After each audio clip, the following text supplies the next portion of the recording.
Hello and welcome. The purpose of this technical assistance recording is to provide a high-level overview of the equity planning process. We will discuss the technical reporting and submission requirements for the equity plan and provide information on how to complete these. The submission process will be the same as last year, and the templates needed to complete the process are also the same. I'm Melanie Rhodes, and I'm the State Equity Consultant for the West, which includes the West, Southwest, Piedmont Triad, and Northwest regions. My fellow presenter and Equity Plan Consultant for the East is Robin Robertson. The East includes the North Central, Northeast, Southeast, and Sandhills regions. We're both members of the Office of Federal Programs Consolidated Support Team.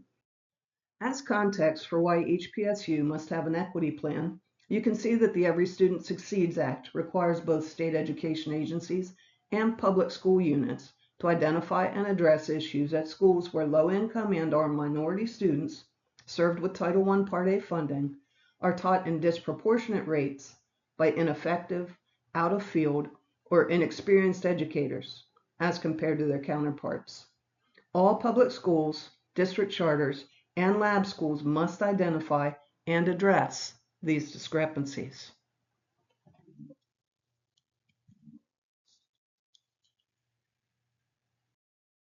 You can also see that the State Board of Education is committed to the same ideal, bearing in mind that fair is not always equal and equal is not always equitable. Therefore, educational equity is the belief and practice of ensuring that every student is treated in a fair and just manner without discriminatory barriers. The equity plan is intended to provide methodology for identifying and strategically addressing these disparities. As you can see, research has been done on the need for equitable distribution of effective, experienced, properly licensed teachers. So, in sum, equitable distribution of effective teachers is an important part of our practice and our mindset. And even as recently as 2021, Bastian noted that lack of equitable distribution of effective teachers in North Carolina compounds the inequities for those who are economically disadvantaged, of color, or are low performing. So now we're going to dive into creating the equity plan itself.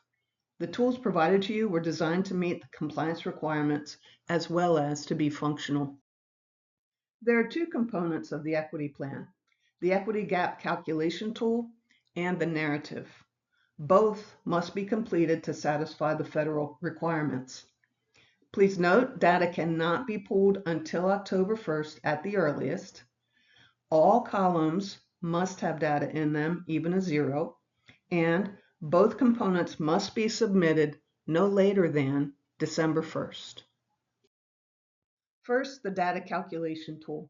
It requires leadership to document that it gathered and aggregated disaggregated data, collaborated with stakeholders to analyze the data to find disparities, determined root causes for them, identified strategies to address equity gaps, made a plan for implementing those strategies, leveraged funding, and will monitor progress.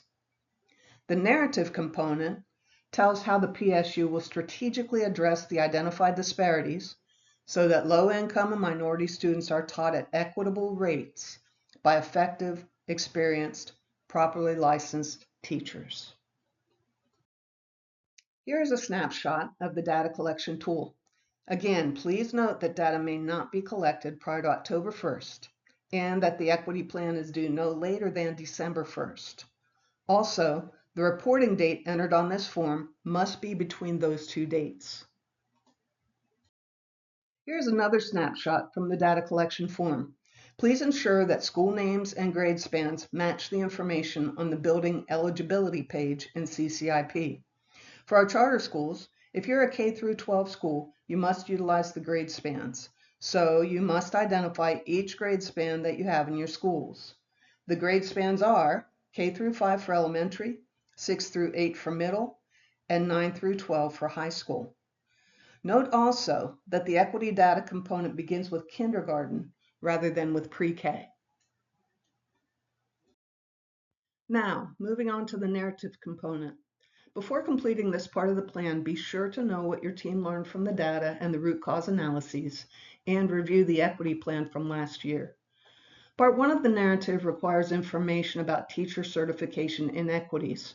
For single-site PSUs and/or charters, please compare grade spans. As you can see, we have provided several strategies that can be used to eliminate inequities related to teacher certification. You must choose at least one strategy and may choose up to 3. There's also a box marked Other. If there are strategies that your PSU uses that are not listed, please describe it or them in the box provided. Here are definitions of clear license types. This is not different or new information, but we want to make sure that you are aware of what defines a clear license versus an out-of-field license.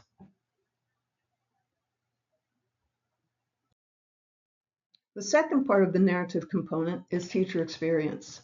The information needed is very similar to the out-of-field teachers section.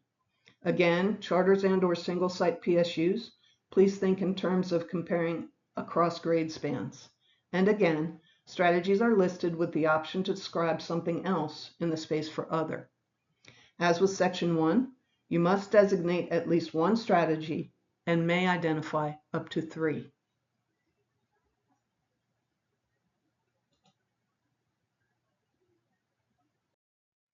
Teacher effectiveness is the third component of the narrative. PSUs should choose only one data source. Please choose the one that will provide you with the most robust data to best inform your plan. Charters, single-site PSUs, again, a reminder to consider data between grade spans. As in the first 2 sections, there are strategies provided with an option to enter information if your PSU uses a strategy that is not listed. Again, you must choose at least one strategy and may select up to 3. Each of the 3 components of the narrative, teacher certification, teacher experience, and teacher effectiveness, include these additional questions. Please be sure to provide a response for each strategy selected.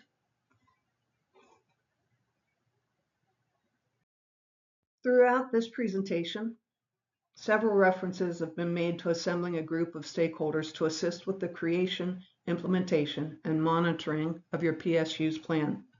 Stakeholder engagement is a central aspect of the equity plan. A wide variety of stakeholders should be included. Some possible team members are listed on this slide. This group should convene throughout the year to discuss different aspects of the equity plan. This workflow chart gives some idea of the responsibilities of this collaborative team. As you can see, the stakeholder group is critical to creating, implementing, and monitoring the plan.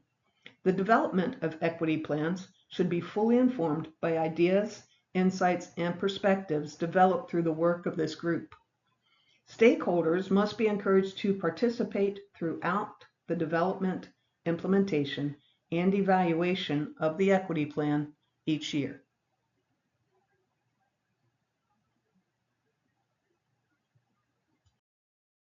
The final section on the equity plan narrative is dedicated to documenting stakeholder engagement.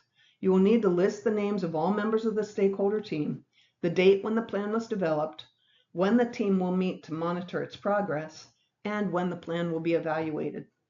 In addition, the equity plan must be shared with staff across schools within the PSU or within the school if yours is a single site. It must be shared once it's finalized, but prior to the December 1st deadline, before submitting the plan to DPI. Please be sure to indicate which method was used for dissemination. And now, my colleague Robin Robertson will continue our presentation.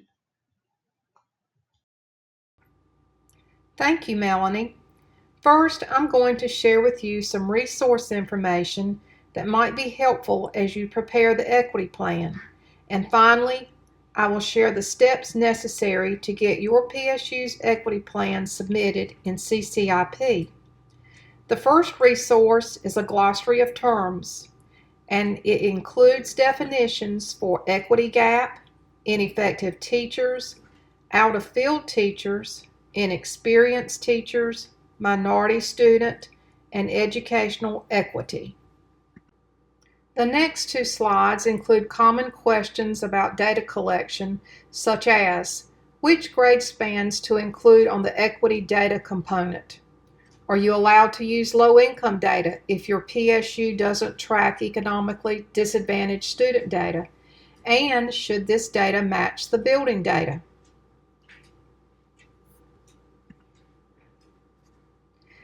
Other questions include how to account for K-8 schools when looking at grade spans, and how will charter schools report the number of low-income students by grade span? Here we see some common questions about the narrative component, such as how do you include elective and special teachers in the equity plan? How is EVOS data used? How to document hiring flexibility in Restart schools, and how to report single-site schools in the equity plan. Some common questions about stakeholder meetings include how often should you meet with stakeholders and how to hold effective meetings. This is a sample equity plan implementation timeline. This timeline is only a suggestion, but you can certainly use this sample to create a timeline that works for your PSU. We hope you find these resources useful as you complete the equity plan. Now let's take a look at the equity plan approval process. Equity data must not be collected before October 1st.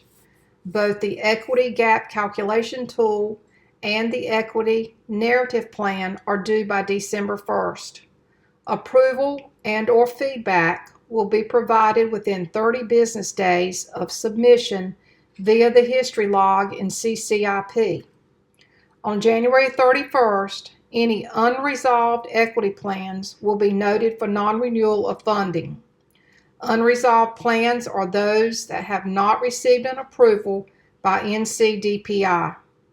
For PSUs with unresolved plans, a letter will be sent to the superintendent in school districts or the board chair in charter schools.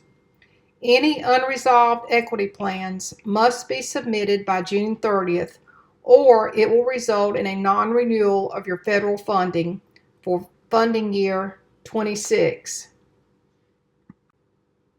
Now we will move into the equity plan submission process. On October the 1st, the equity plan templates for funding year 2025 can be found in the Consolidated Funding application under Title I Related Documents. Please note there will not be a feature to upload the documents in this location. As you are completing the equity narrative plan and the equity gap calculation tool, please be sure to save them to your computer. Once your plans are finalized and they are saved on your computer, it's time to prepare the documents for submission to CCIP. The file for your equity narrative plan can be uploaded as a Word file or as a PDF file. However, the file for the equity gap calculation tool must be uploaded as an Excel file. Please note that if the equity gap calculation tool is uploaded as a PDF file, it will be returned and you will be asked to resubmit as an Excel file. To submit these files in CCIP, you will need to go to the Consolidated application in funding year 2025. Next, go to the history log and click Create a Comment. After creating a comment, the PSU should key in a statement that will indicate the plan is ready for review, such as the comment that you see displayed in red on this slide. PSU name, FY25 equity plan has been submitted for review. Now it's time to add the attachments. Both the equity narrative plan and the equity gap calculation tool must be attached in the attachments box below the comment. An important note again is to be sure to upload the equity gap calculation tool as an Excel file and not as a PDF file.